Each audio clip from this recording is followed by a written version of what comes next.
Okey, video yang lepas orang tanya aku, apa maksud one-sided punya rim dengan arm ni kan? Dekat TikTok pun ada tanya, dekat yang tempat biru tu pun ada tanya.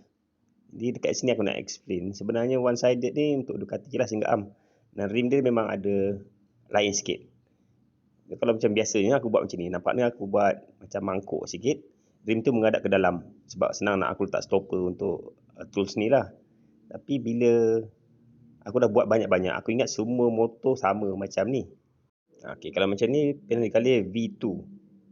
Aku bagi timelapse punya buat, memang daripada buat sampai daripada tanggal tayar sampai pasang tayar baru pun masih lagi gunakan cara yang sama, iaitu rim tu menghadap ke dalam.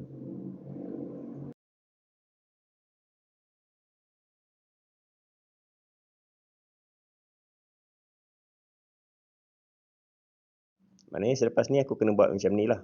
Bunga rim tu kena menghadap keluar dan insyaAllah boleh masuk lah. Macam aku buat dekat Panikali Street Fighter V4 ni.